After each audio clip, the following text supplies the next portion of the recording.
evening, everyone, and welcome along to the VCO Studio show with me, Ben Constanduros. A very happy new year to you all. If you've not been on our channel so far, of course, I welcomed you and many of our pro racers in the VCO ProSIM series on Saturday, the 2nd of January. But now we're into the first week of January, and it's a proper happy new year to all of those that might have been on holiday, if you've been lucky enough. VCO have so many huge things planned this year, a combination of pro drivers racing on the sim and then sim drivers showing off the very best of talent that they have across the various different categories and platforms that exist in the world of esports racing. And in the studio show, we'll be meeting some of the 4 players of both driving but also organisation within our community. And so we're going to kick off with a man who I think wasn't really recognised enough for his esports prowess over the last 2020 year, because he was a champion in a couple of different categories and was fast in everything. Winner of our fun race on Saturday night in the VCO ProSim series around the Indy 500, Louis Delétraz joins me from Switzerland. Louis, nice to welcome you. Happy New Year. Thank you. Nice to see you as well. Happy New Year as well, and all the best. Hope many successes come along. Absolutely. Now, 2020 was a hugely busy year for you, not only in the sim world, but also in the real world. How did you flick between all the different disciplines that you were doing both in real and virtual? Yeah, it was a very, very busy year actually.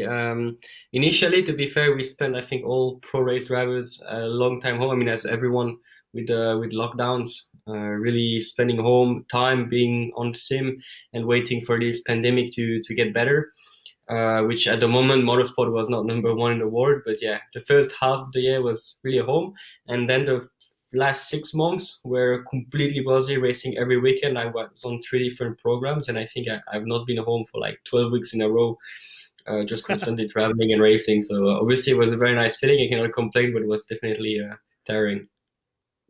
And during the weeks where you were on the simulator participating, I think latterly in ACC on the SRO series, but also R Factor 2 with the Le Mans 24-hour virtual, which you took victory. And you've got a serious talent for iRacing as well. So you can jump around in the virtual world as well as the real world.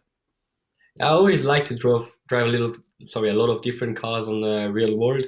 But yeah, I've also been sim racing for a long time. I mean, more for my own purpose, just driving because I enjoy it, but never really competitive before.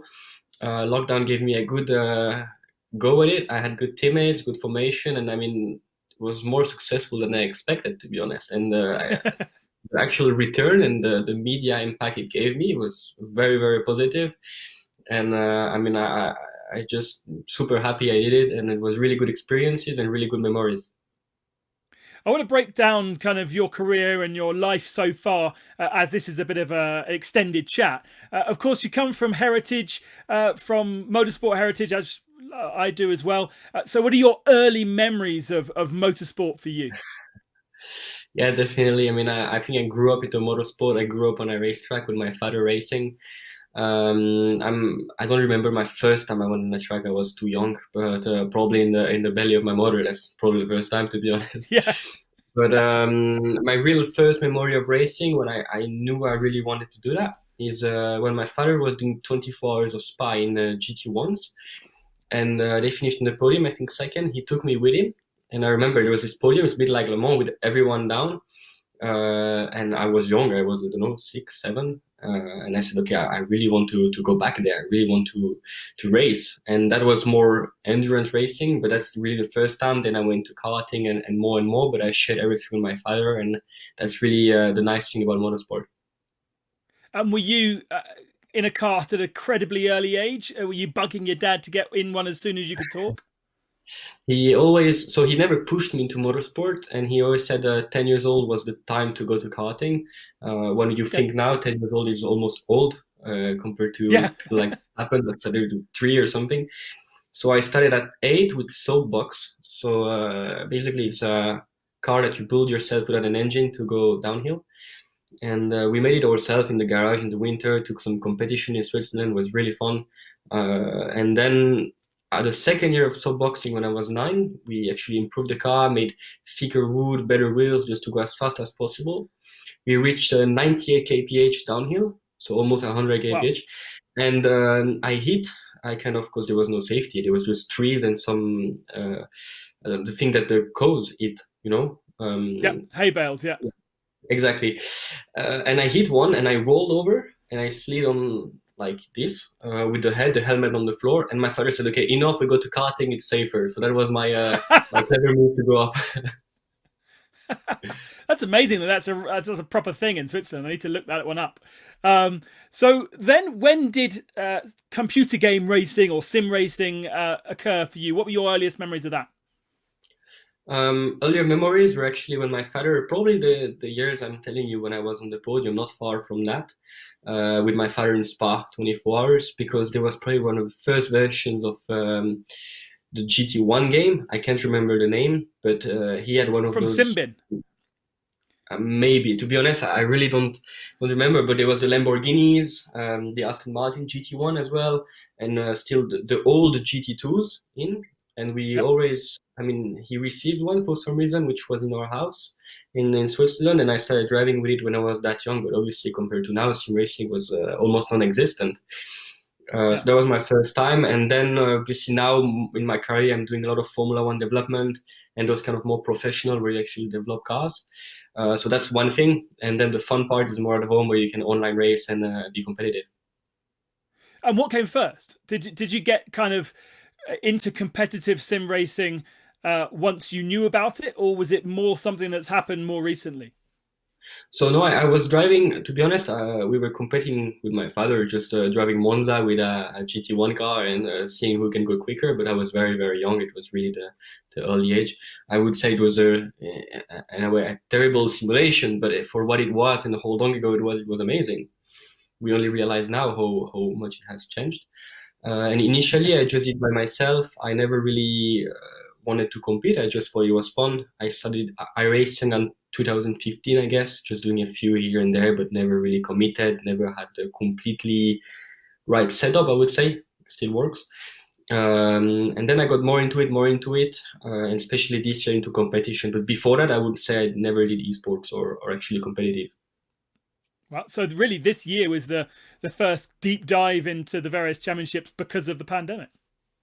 Yeah, for sure, this year was really an opportunity. During the pandemic, I saw those big races. Obviously, I wanted to do them because yeah, the Formula One simulator is great, but it's a bit boring at some point. You know, developing a car, being part of that team is beautiful, but when you spend so many days driving alone on Barcelona, laps and laps and laps and laps, at some point you want some change.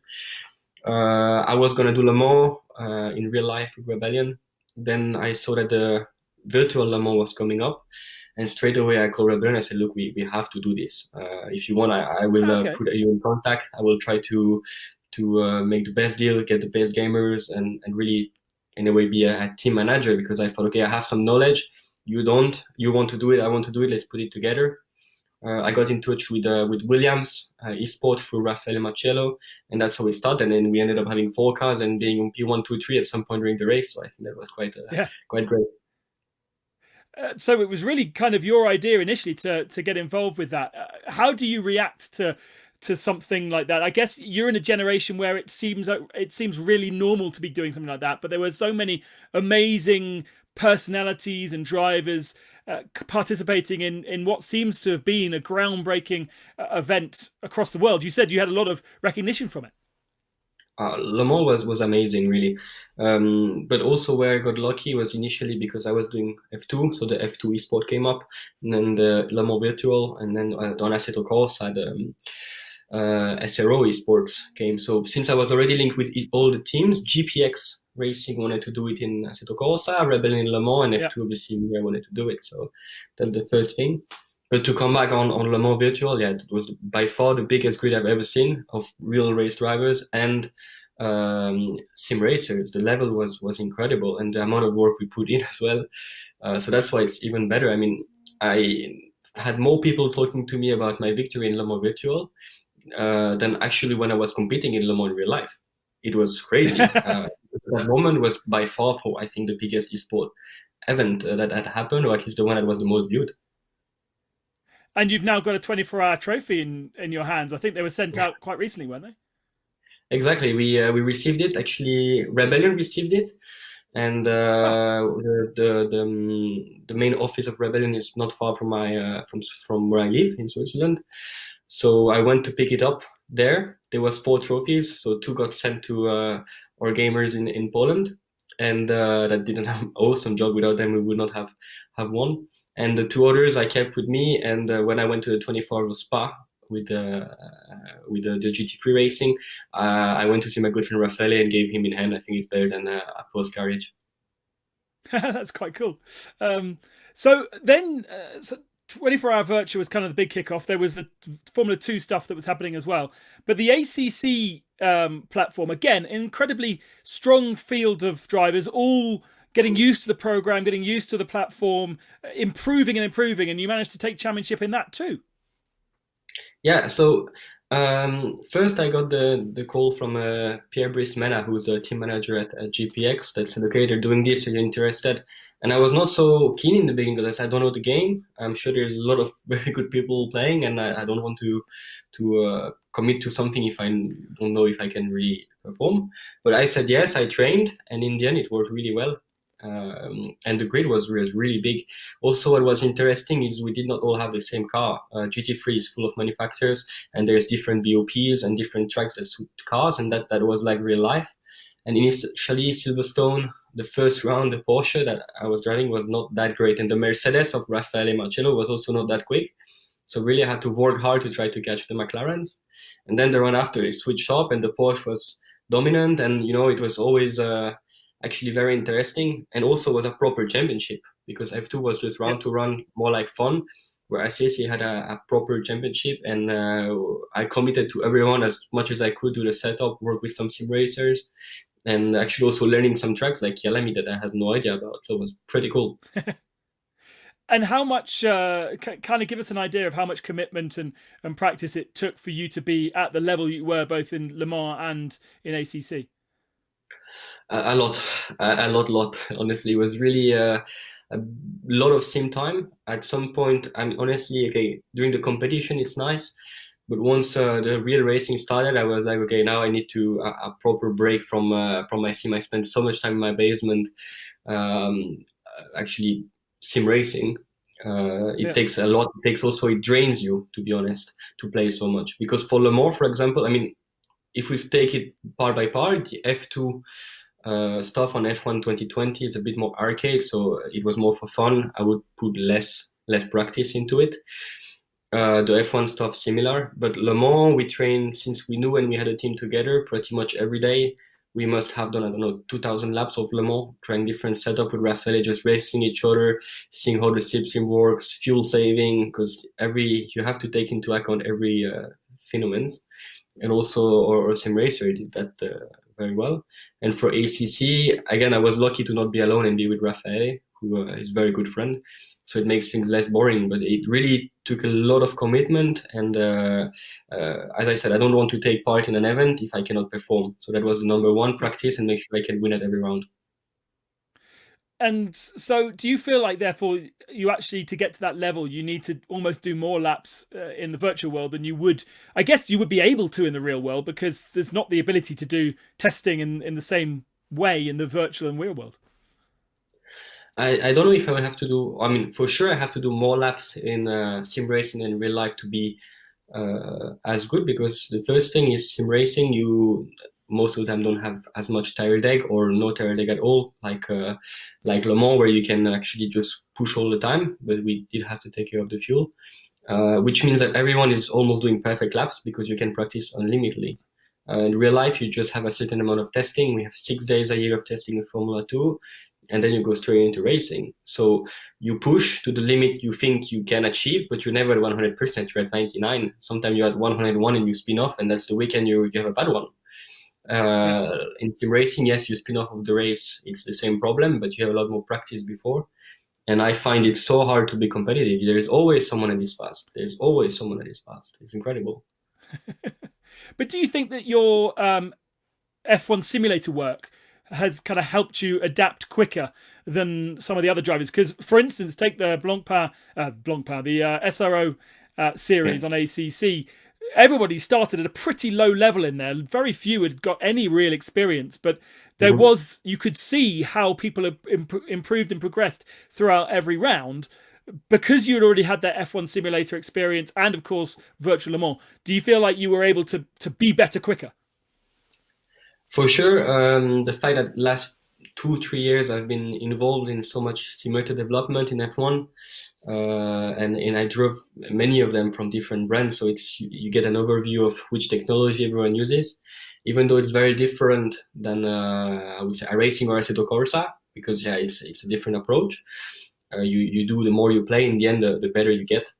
That's for sure. The more laps you do, the more idea you have, and sim racing is great. You just cannot never compare it to real life because you don't have the risk feeling.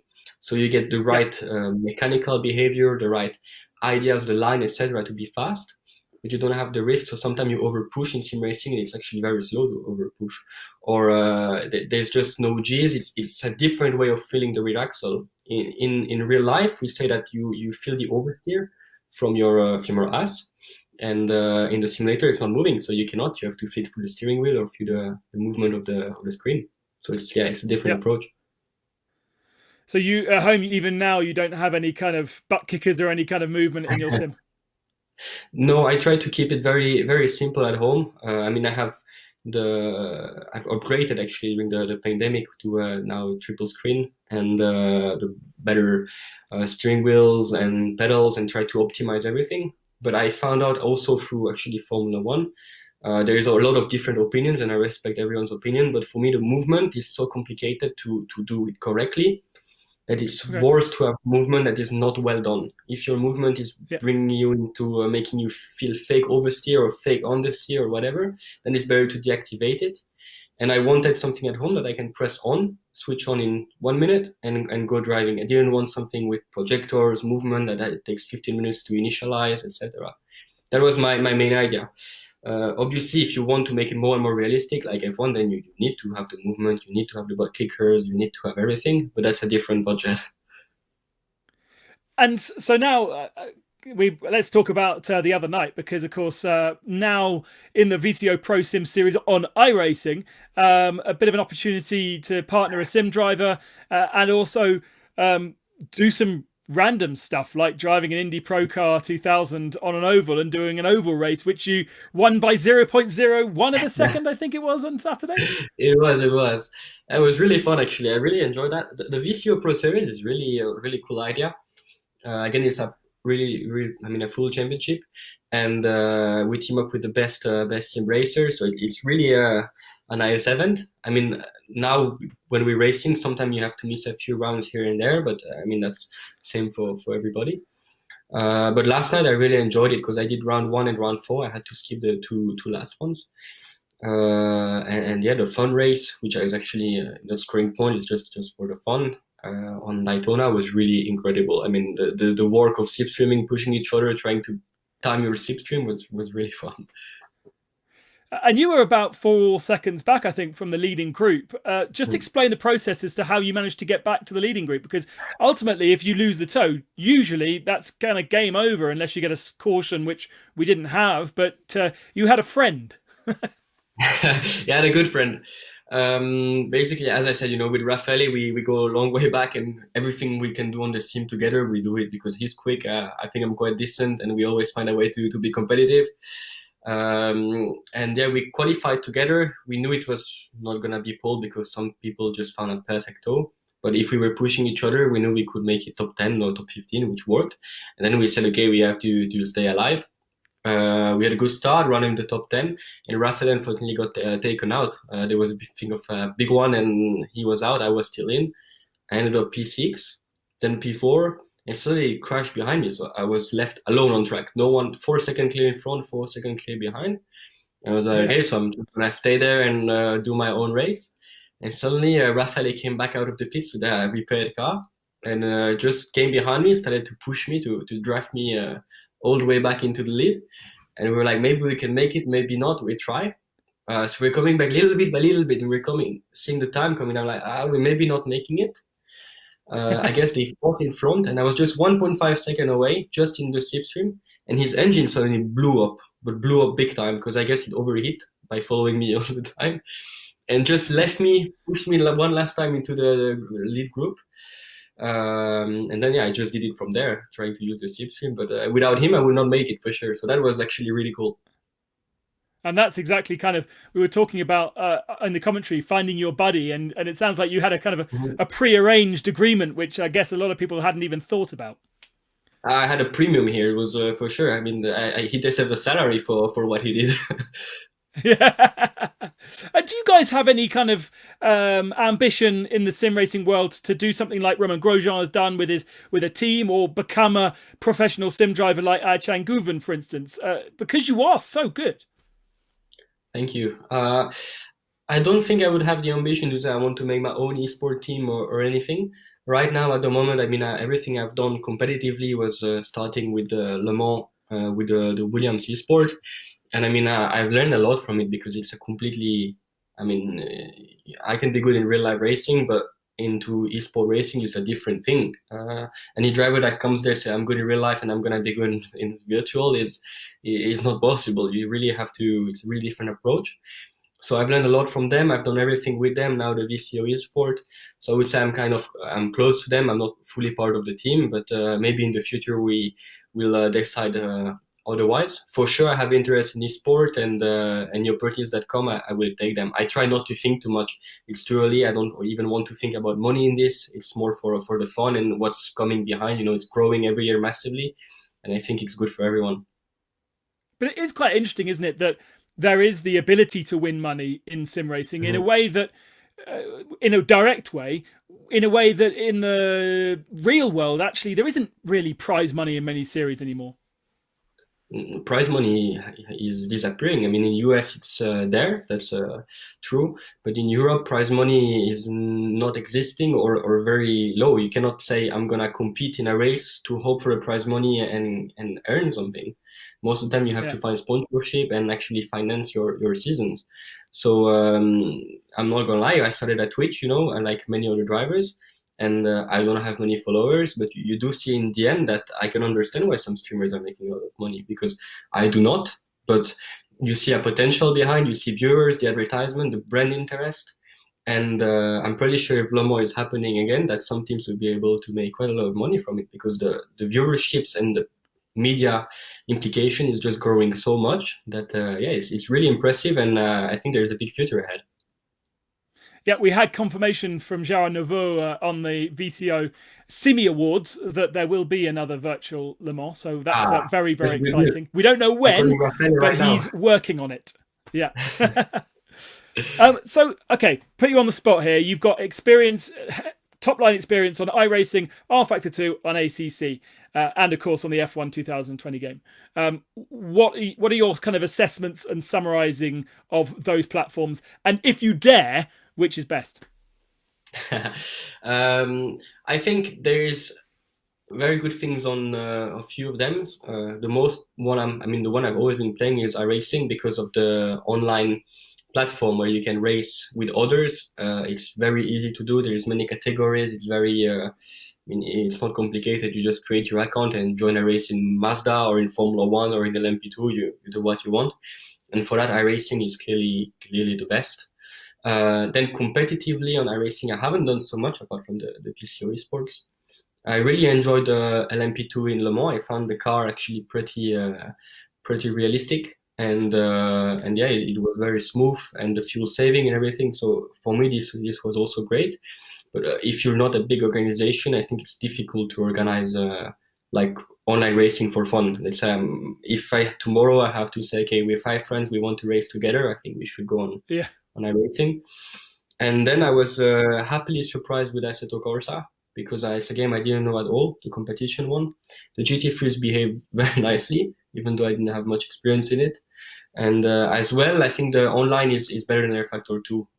It's an easier way to join races and compete.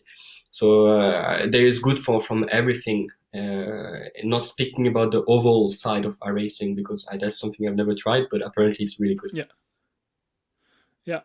And did it have an effect when you got back into the real world and real world racing again, having done so much just online? I think it did actually, not on the driving itself, because as I said, you drive with different feelings. At least that's what I've learned, that sim racers are quick because they drive with different feelings, and they drive more on the limit of the game, if I can say, than the actual car. So sometimes braking shapes could be different, etc. The technique is not 100% similar.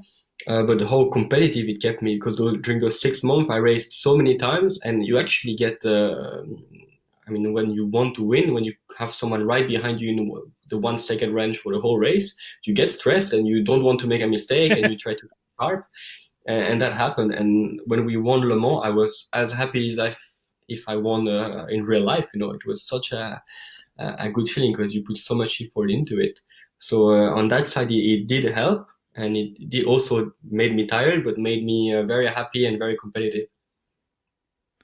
Awesome. So I don't know what if you've announced anything for 2021 yet, but what are your kind of ideas and plans for this year's racing if and when we get going again? Yeah, nothing announced because nothing signed. So that's the first thing. End of last year, I think it was quite clear for me I would not go back to Formula 2. So I mean, I'm not gonna lie, there is change seas now that I could come back, but nothing is sorted. I see my future more into endurance racing. There's the LMDH rules coming up, and that's where I really want to be. I did GT3s, so I'm pretty open. I would really like to be able to race Le Mans again, and do a double program in different categories. So that's what I'm gonna aim at: Le Mans endurance racing with the prototypes, and why not keep a role in Formula One and Formula Two. And was Le Mans the kind of the pinnacle for you this last year in terms of real world? Because of course you did Spa 24 as well, didn't you? And did you do Nürburgring 24? No, this I didn't. I could not. No, that's too crazy. That's nuts. Yeah, I agree. But between Spa and Le Mans, what kind of how do you feel about that? So the only regret I had an amazing year, because between being an F1 reserve, doing F2, which is an amazing championship, Le Mans in LMP1, and obviously Porsche in GT3 with Spa 24 hour, I think this is the best I could ever wish for. The only regret I have is there was no spectators due to COVID. So Le Mans is a big party normally, and I did Le Mans without spectators, so it feels like a big test session, to be honest. I've been Yeah. there with my father when there was the crowd, the campings, the party. It's amazing. So I wish I could live that one time, and I hope as soon as possible. But Le Mans itself, yes, was a pinnacle, was actually an amazing experience, and this car is so incredibly fast. I never thought in 24 hours so many things could happen, and yeah, it was honestly something I will remember my whole life. Louis, thank you very much for joining us. Very, very interesting chat on all things real world and sim racing, and good luck for the remaining VCO Pro Sim series. Look forward to seeing your progress on iRacing. Thank you very much. See you soon. Thanks for having me. VCO Pro Sim Series, the 20th of January is the next round, and we will be back next Monday with another guest. We're also going to introduce perhaps a little bit more of a round table experience once a month on this chat show. But for now, a happy new year once again, and I hope January treats you well. Thanks for watching. Bye-bye.